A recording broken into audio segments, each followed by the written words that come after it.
Welcome to our next guest, Tim Glasbrook, who's a candidate for the position of Area Councillor on the forthcoming council elections for the Victor Harbor Council. Tim, what experience do you bring to council from your previous business, professional or community activities? Thank you for having me and giving me this opportunity. It's greatly appreciated. I've been in business for 25 years in Victor Harbor and 2 small businesses in the automotive industry. I've had to manage every facet of those businesses, which has given me a good opportunity to understand what is needed to run a business. I've had experience in local sporting groups, from committee member, treasurer, president, and I've also been associated with at association level as a treasurer of the South Coast Hockey Association and committee member. And of course I've been a resident of Victor Harbor for 45 years. What does good governance of council mean to you? Governance, in my opinion, is the role of the CEO and the administration. And of course we've just been lucky enough to have a new CEO appointed, which is very exciting for Victor Harbor, and I'm greatly looking forward to working with Victoria. Governance also has a role from the elected members. We need to ensure that with council we develop good short and long-term plans and a vision for Victor Harbor. I think that's been one of our issues, as we've been deviating from our plans and going from one issue to another. So I think it's very important to stay on track to our long-term plan. Over the last 4 years, there have been instances of disharmony on council. How would you assist in avoiding such an issue? The most important thing, in my opinion, is just respect. Elected members need to have respect for each other. Don't have to agree. It's in actual fact, I believe it's good that we don't agree quite often, because we need a cross-section of views and opinions. But we need to respect everybody's view, and I don't believe that that's happened, and I think that's one of the main issues. I also believe that initially, when elected members were elected, we didn't spend enough time fully understanding people's wishes and desires and objectives that they wanted to achieve over the 4 years. So instead of forming a cohesive team and working together to achieve some of those objectives, people went out and did their own thing individually, and I think that was a shame, and hopefully we will stop that from happening next time. An important issue within council has been the cost of council-operated activities such as the Whale Centre, the Information Centre, the Horse Tram, the Fleurieu Waste Authority, and of course the Regional Aquatic Centre. What are your opinions about that? Well, I've been very openly disappointed at the cost of these so-called council businesses. The Visitor Information Centre and the Whale Centre, although are important for the community and for people who visit the area, it's also very important for councillors and council to ensure that these activities are being run efficiently. We owe that to the community to ensure that that happens. In relation to the Horse Tram, we have established a new committee which will hopefully be a Section 42 subsidiary, which hasn't quite been formed yet, but it will be formed soon, and we're hoping that there'll be some significant savings involved there.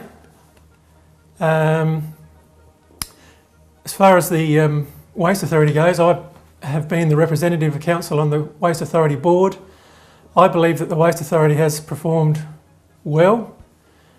The last 2 budgets have been within CPI increases, which has been a significant achievement when you consider the fact that the waste levy opposed to councils when they deposit waste at landfills has increased significantly.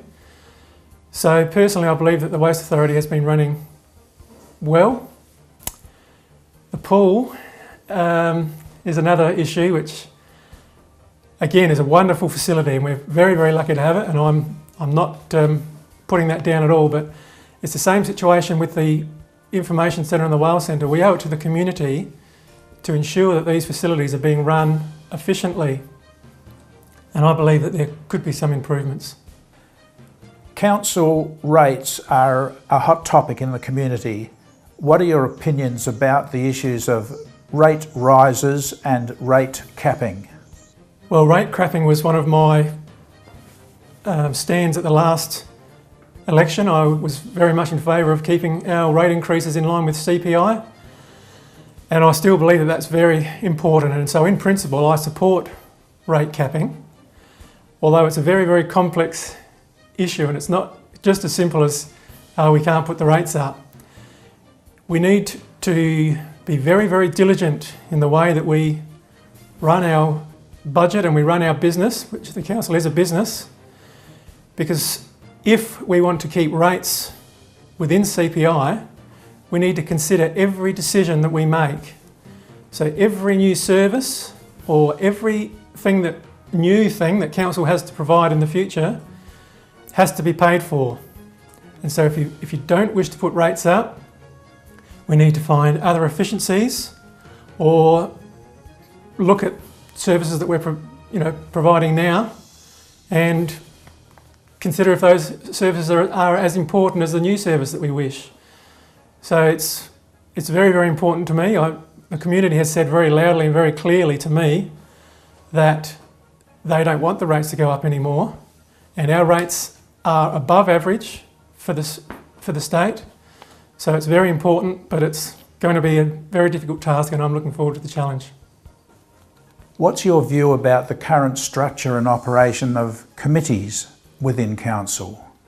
I support committees. I believe that the committees give opportunity for residents to have an opinion and to give that opinion to council. And I think that obviously ratepayers are what this is all about. So it's very important to have their opinion. We can get bogged down with too many committees, and I think potentially we may possibly have too many at the moment, but I do believe they're important. I'm certainly happy to be involved in those committees as I have been in the last council. I've been on 5 or 6 committees and intend to do the same next. Would you care to comment on the topic of council-operated community forums? Well, again, I support community forums. Any input we can have from the community is most valuable, as I said a minute ago with committees. So I see forums as an opportunity for people to come and have an opinion and give us their opinion.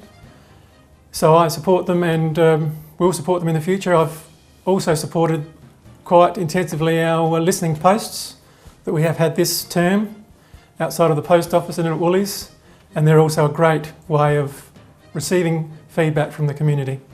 State government has been pushing progressively more responsibilities onto local councils. Would you care to express an opinion about that trend?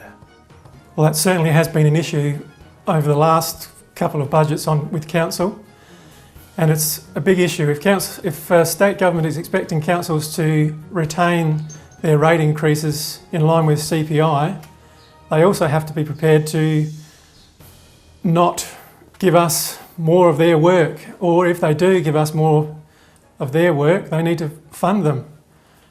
And if they're not prepared to fund them, well, really it makes it very, very difficult for councils to keep their rate increases down.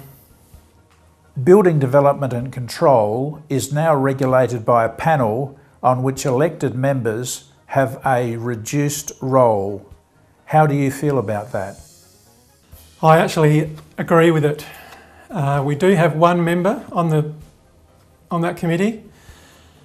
I think over the past, not only in Victor Harbor, but in many council areas, there have been many, many mistakes made by inexperienced elected members making decisions on planning.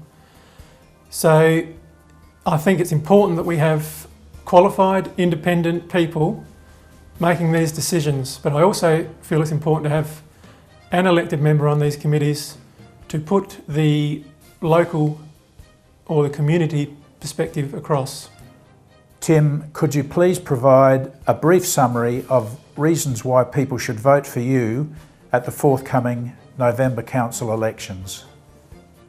As I stated earlier, just completed my first term as an elected member, and I have learnt a lot, and I've spent a significant time understanding council procedures and policies, which is important, I believe, that we understand those. As I said earlier, I've been a local member of our community for 45 years. I think Victor Harbor is a wonderful place to live.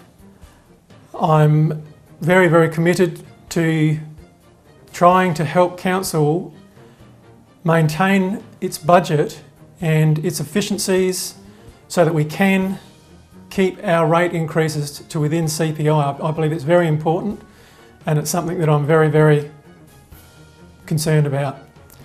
And finally, I believe that I have shown that I can work efficiently and effectively and cooperatively, and I have shown that I have respect for other elected members and staff, and I'm certainly hoping that other members will have that ability on the next council. Authorised by Timothy James Glasbrook, 246 Sawpit Road, Lower Inman Valley, South Australia. Spoken by Adrian Burton and Timothy James Glasbrook.